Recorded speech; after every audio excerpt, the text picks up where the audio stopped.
Welcome to Full Sail Live. I'm Ed Blair. Tonight we're diving into two of the biggest basketball conversations in sports. We begin with LeBron James, who continues to build on one of the greatest careers in NBA history. His latest accomplishments has once again sparked GOAT conversations.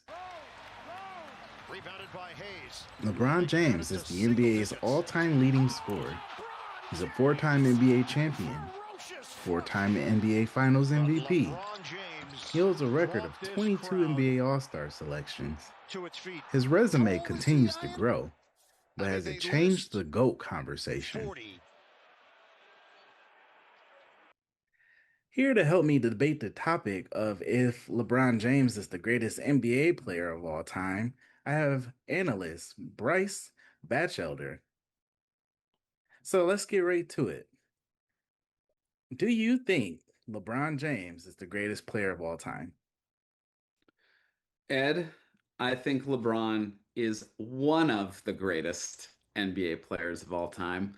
Not quite the greatest. As a 90s kid who watched Jordan's run of six championships, still vividly remember watching him hit his last shot against Utah in 98 in my parents' basement. I still give it to Michael Jordan. 6-0 in the finals is an amazing feat. He was dominant in the league. So I'm a 90s baby myself, but I would say should longevity outweigh Jordan's 6-0 finals record? Well, I mean, longevity is a good argument to make, and LeBron certainly had him there. But I think still it comes down to how many titles did you win? And even though LeBron has played more, Michael still has more titles than LeBron. Now, would you say winning three different titles with the different franchises that he played for matter? Yeah, I don't know. I kind of count for the total number of titles that he's won. I think it's special that Jordan did it with just one team that he played for his entire career, where LeBron sort of moved around to find what are the best situations for me to be able to find a title. So are we saying resumes doesn't matter as much as peak? That's another great question. No denying LeBron has the records, right? But Mhm. ultimately, I'm not sure if scoring the most points in NBA history replaces banners in the rafters, because that means that you are literally on top of the entire league. And Jordan did that more times than LeBron. Fair enough.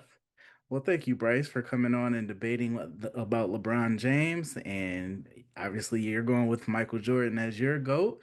And I think it's fair to say LeBron just might be this generation's GOAT. Our next story shifts to the WNBA. Caitlin Clark has been one of the league's biggest stars since entering the WNBA. Her third season has featured highlights, but also several injury setbacks. Her latest back injury has raised new questions as the season continues. Clark is in her third WNBA season. She's averaging 21.2 points per game. She's also averaging 8.2 assists per game. She's averaging 4 rebounds per game, shooting 43% from the field, and left Wednesday night's game with a back injury. All right, and here to help me out with the Caitlin Clark debate, we're bringing back Bryce Bachelder. So my question to you, Bryce, is Caitlin Clark still the best player in the WNBA? My answer, Ed, is that Caitlin Clark is not the best player in the Oh, WNBA and has never been the best player in the WNBA. She okay. has been the best player in the NCAA, but not the WNBA. I think that title belongs to Asia Wilson. She's a four-time MVP, three-time Defensive Player of the Year, reigning Finals MVP, and her team has won three out of the last four championships. So I think Wilson has that title belt right now. Okay. Well, no knock to Asia, but I will say that Caitlin brings in a lot of revenue, a lot of sponsorships, and if it wasn't for her, they wouldn't be making the money that they make now on their salaries. So I feel like she's definitely a game changer. I fully agree with all of that.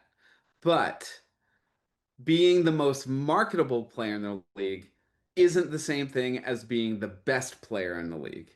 And so I think that's where the distinction is. Caitlin Clark absolutely brings in all the eyes, all the extra ticket sales, but is she the best player skill wise, achievement wise? I still say no. Well, majority of fans currently will say that, differently, that Caitlin Clark is the best. What I'm going to ask you is, if you gave her that title at any point, can she reclaim that title if she returns healthy? So because she's never had that title in my eyes, she can't reclaim it. But I will say she certainly has potential to be the best player in the league, I think, down the road, right? I know some folks are kind of freaking out about how last season went. Her stats were down, but she also only played 13 games. Her stats are popping back up this year, too. Michael Jordan also was injured his second season. Stats went down, popped back up when he got healthy season three. Steph Curry was injured season three. Stats went down, popped back up when he got healthy season four. That's what's happening to Caitlin Clark, too. I think she has the potential, still giving her a couple more years. Thank you, Bryce Bachelder, for joining the show. That's all for this edition of Full Sail Live. Thank you for watching. Have a good night.